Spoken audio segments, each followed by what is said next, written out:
Hello and welcome to the Why We Argue podcast. I'm your host, Robert Talese. I am professor of philosophy at Vanderbilt University.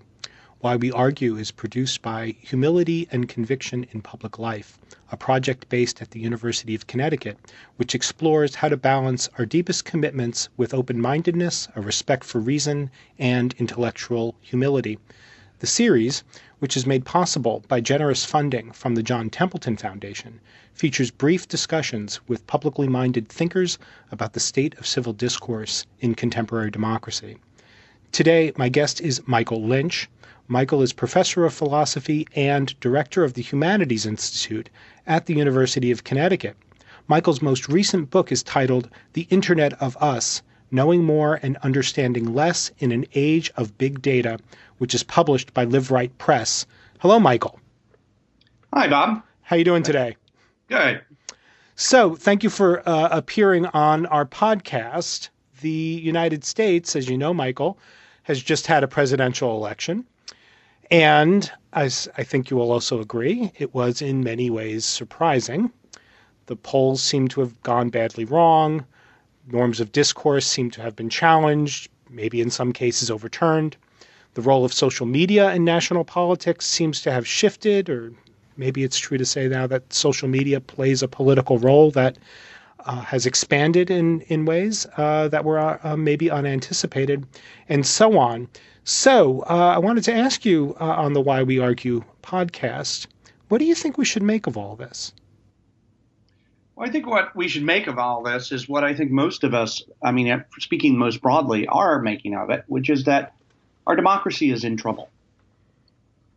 One thing that I've been thinking about a lot recently is the quote from William Butler Yeats, the best lack all conviction and the worst are full of passionate intensity. Right. And it seems that rarely has this, this warning about dogmatism seem more apt. We're so deeply divided. This is what it seems to me the election has shown us. That we're not only disagreeing about values or even the facts, which is typical in elections. Of course, you disagree about values and disagree about the facts. What we're seeing now is that we're really disagreeing over what the very meaning of a fact is.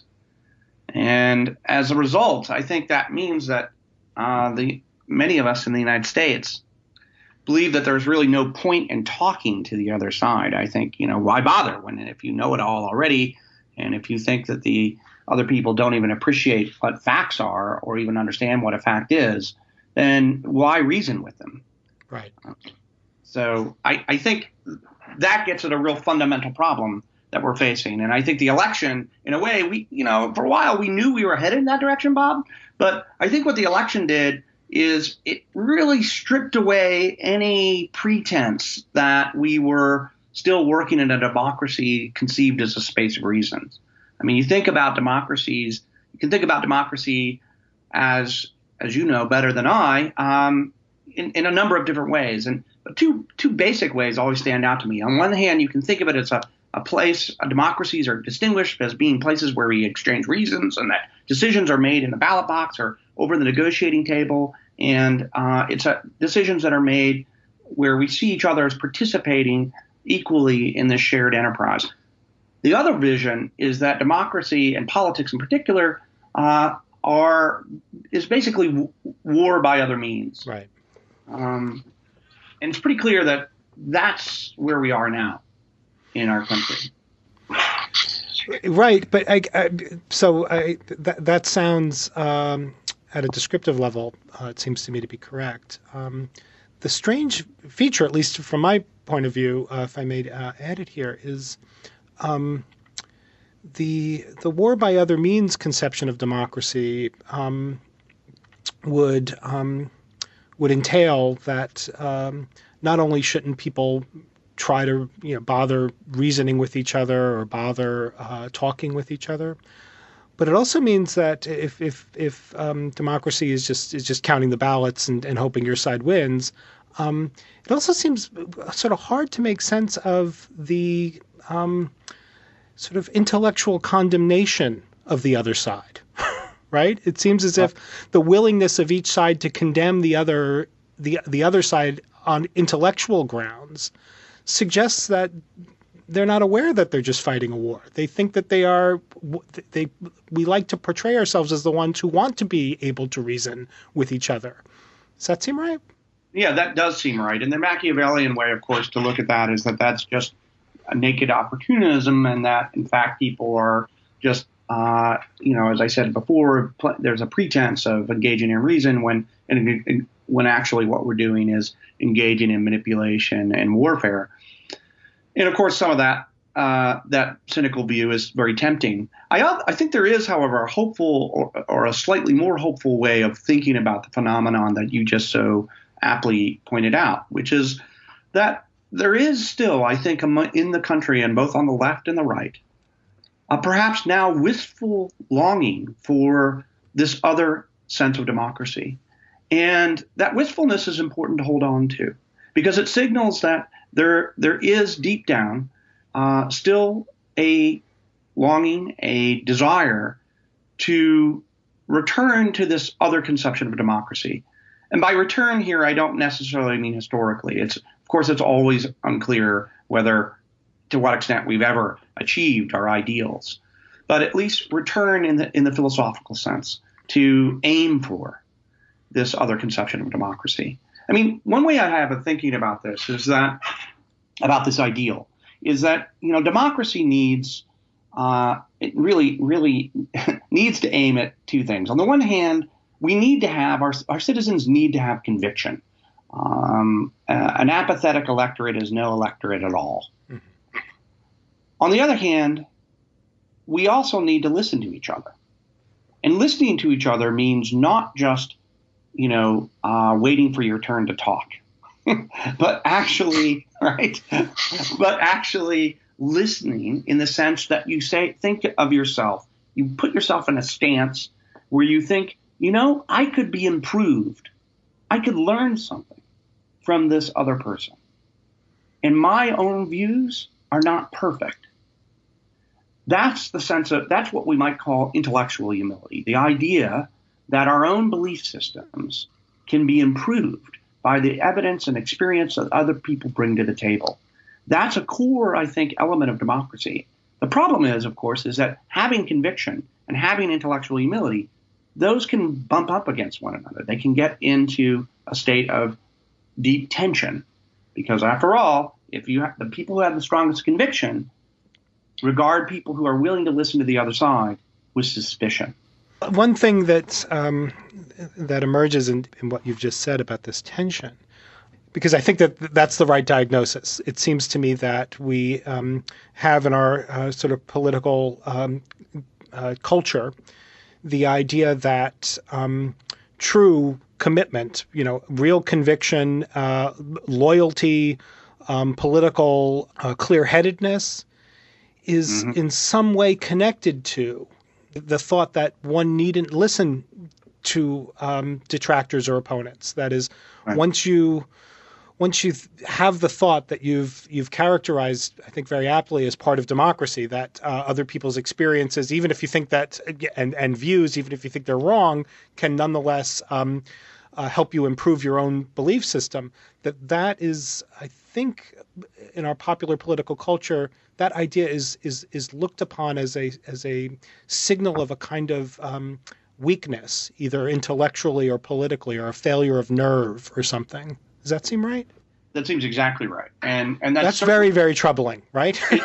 it is deeply troubling. And it gets at the point it began with, that, there is trouble in River City. There is deep, deep fractures in our democracy that go to its very core.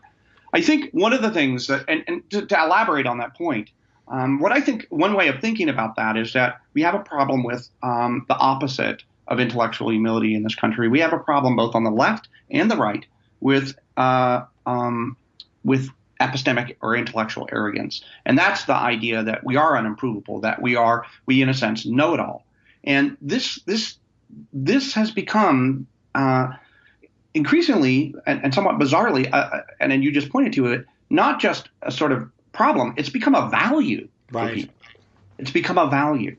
The idea that it's something to emulate, the idea of the unwavering person who is completely confident, who is certain they're right, that never apologizes. Who does that remind you of? It reminds you, of course, at least it reminds me of, not, of course, of our current president. Right.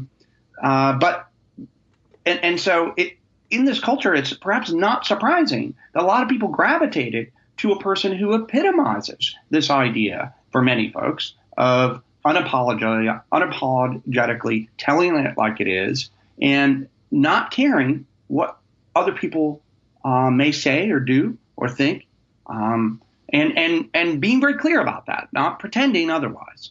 Right. Of course, this problem is deeply a problem on the left as well. Talk about, when we think about, you began with the fact that the election really came as a surprise to a large part of the population. And it came as a surprise because the evidence and data that we had, which we now know was deeply flawed, was telling us, and that is telling everybody on the left and the right, that chances are that Donald Trump was going to lose. And I think the sort of shock that a lot of people felt was a sort of the shock of that comes when reality, punctures your bubble. And I think it's a big popping sound is what that is. And the big popping sound scared the bejesus out of a lot of people, and rightly so. And that may, I hope, get people to start thinking that what they need to do is start listening to other people. Now, the thing is that doesn't mean that at the same time you give up your convictions. It doesn't mean it at all. The puzzle, and in fact, I think in many ways, Bob, the puzzle of democracy, certainly the puzzle we're facing right now, is how we can maintain our political convictions, which are necessary if democracy is to work, and yet regain this sense of intellectual humility that we both agree democracy needs. That seems totally right to me. So let me mention to you sort of an informal. I with some trepidation, I call it an experiment. It's not an experiment in any formal sense. Right. That I've been sort of quietly conducting, which is in casual sort of conversations leading up to the election that might have occurred, on an airplane or in a coffee shop with a stranger. I started expressing the attitude of I started saying I hadn't made up my mind about things. Right. When stuff would come, I was like, I haven't figured out what to think about that yet. Uh-huh. And I'm sure you could predict pretty well what the standard response to that was, which is this: people heard the absence of a sort of steady, ready to be announced conviction as a signal of lacking information. Yes. It was, if you didn't form a conviction about this thing, you must not know. You must not know anything about it. Rather than seeing a possibility as a possibility, the thought that, no, when you know a lot about an issue, sometimes the only real rational response is to, not in a strong skeptical sense, but to kind of sit back and try to weigh the reasons and not form a conviction. Something about the need to sort of form convictions as quickly as possible on the basis of whatever pieces of information emerge quickest or loudest or most frequently. That's got to be connected to this trouble, don't you think? That is really interesting, and I think it is connected to the trouble, and it brings up another big aspect of what we're seeing right now in the country, and that is how people are acquiring information and acquiring, quote, knowledge, end quote, about political matters and social matters. I mean, one of the really interesting things is philosophically, you're pointing out that folks are making this assumption that because you haven't made up your mind, that you therefore don't know, which is sort of, as you pointed out, the flip often of the fact that people who are actual experts on a topic often will, if the subject is difficult, want to acquire yet even more information. Right. But I think it also shows that there is our culture right now, both demands and rewards speedy opinion forming. Okay? It demands and rewards it. It demands it because if you're engaging on social media, you have so many different things coming at you all the time that in order to keep up with the flow of the conversation, you need to make a decision. You need to either like that thing or not like it. Mm-hmm. Right? You press the little heart button or you don't on Twitter. You share it or you don't share it. You have to make those decisions, at least you think you have to make them. Right. By the very nature of the you don't actually have to make them. But if you engage in social media, as many of the people listening will, I certainly do, you know what it feels like to have this sense like, oh, I should do something. I have to react to this, right? And I only have so much time because, there's a lot of other things to react to. So there's a demanding thing. On the other hand, you're also rewarded for that. You're rewarded because, of course, as you like things, other people like what you like. And so there is, a lot of people are studying this right now. There's a real sort of serotonin aspect to this. Yeah. And that feeds into our conversations offline as well. So that when you meet people who, are not settled in an opinion or so forth and so on, it's not surprising that people won't be like, well, wait a second. How could you not? Right? Yep. Didn't you see that post? Yep. Did you see that thing that I shared? That explains everything. Right? That's so, and so yeah, and so as you're just describing it, it's like maybe we can even sort of upgrade this word. Like this is another deep. This isn't just part of one trouble of democracy that we've already been diagnosing and talking about. Maybe this is it deserves its own sort of it's its own thing. The all of the social media and all of the prompts and demands to form beliefs as quickly as possible seems to have an anti-democratic element in it. For the reasons we've already been mentioning. It's like, well, you are expected to form a belief before you even have the opportunity to talk to more than one or two people. Exactly. I mean, this is a point that I try to make in the book, and I think deserves even more extensive treatment. And I think that is connected. We were saying is another feature. I actually think there is a connection between the first part of what we were talking about and what we're talking about now. Mm-hmm. Before I make that, let me just add one more piece to the mix here. I think this is also the same feature that I was talking about, the rewards and the demands of response, is also helps explain why things like what has been called fake news, that is false news reports, were influential and so widespread in the election. It's not the only thing that explains it. But it's definitely a feature of exactly. It's part of the explanation of how this can happen. Exactly. And one of the things that of course, one of the things that we saw and continue to see is that spread, that manipulation of social media is something that has had, direct corrosive, immediate effects on democracy. And I think there is no doubt that all of us have some role to play in that. One of the things we cannot overlook is the fact that there are that people like myself and yourself and most of the people who are listening who engage in social media have a responsibility to pay attention to the structure of the media itself. Just like we have with television or with newspapers or books, the person who engages with these things has to be aware at how the pluses and minuses and the very structure of the media itself, how it both rewards and demands things upon you cognitively. It cannot be that we're going to fix this problem just by asking Facebook to revise its editing policies. That's a piece of it, but that's not the only piece. And that's why conversations where we identify these sorts of things are important.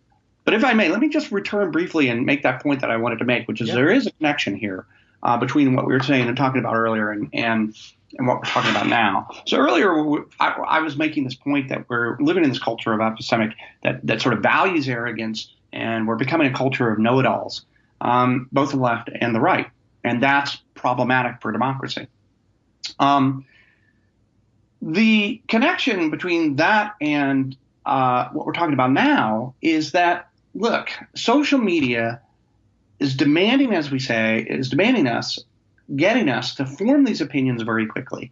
And at the same time, by doing that, it's also increasing polarization. I mean, this has been this point is now, of course, well known, getting us to live in our little bubbles. And part of the mechanism of that is what we were just talking about, a mechanism which often isn't noted, which is this sort of requirement of speed of response. But what happens is that itself feeds into the culture of arrogance in precisely the way that you were talking about. The person on the plane who is like, look, don't you know? I saw the post. Don't you pay attention to the facts? Right. That is the facts in the bubble that I live in. What the problem is that the bubbles that we construct, that we are constructing ourselves, we are the ones blowing up these bubbles around us. In doing that, we feed into the idea that we know it all. How do we know that we know it all? Just ask us. Just look at our Facebook feeds. They reinforce our beliefs on a minute-by-minute basis. And that goes for me along with everyone else. So there is a connection, I think. And they're distinct problems, but they are right now, we are seeing a unprecedented toxic mix here of different fundamental problems working together. Yeah, that seems, Michael. That seems completely right to me. I'm sure you're not surprised to hear that that we're on the same page about this. Let me just. Our time is running short, so let me just ask if there are any quick thoughts. I know that it's a little ironic to ask for quick thoughts, given what we've just said. About, do you think there are any lessons we should take away, not only from the election, but from the features of our public political culture that we've just been describing? Yes, I mean, I think one of the lessons that we have to take away is the one that I was just hammering on a moment ago, which is that we need to be able to remember each of us as citizens have a responsibility to try to demonstrate basic respect for persons, and that we need to take responsibility for how we form beliefs, and that, you know, as often in democracy, part of the features of democracy, part of what's terrifying about democracy is that the fixes really do begin with the citizens, and I think that's important, and that's important for people on the left to understand. People in my tribe really do need to understand that we ourselves don't know it all. I also think that we need to remember that there is, of course, a distinction between, listening to and trying to improve our beliefs by listening to people who, let's say, voted for Donald Trump, and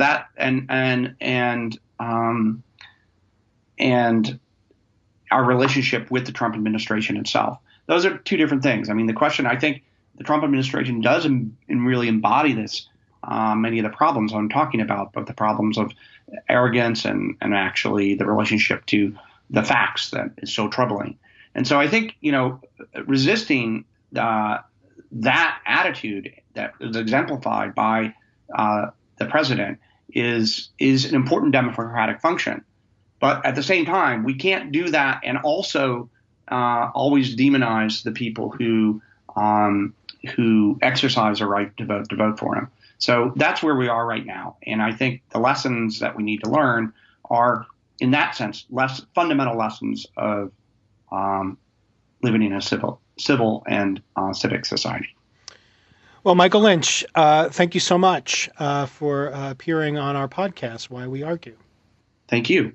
And thank you, listeners, for tuning in to the Why We Argue podcast, which I remind you is produced by the University of Connecticut's Humility and Conviction in Public Life project with generous support from the John Templeton Foundation.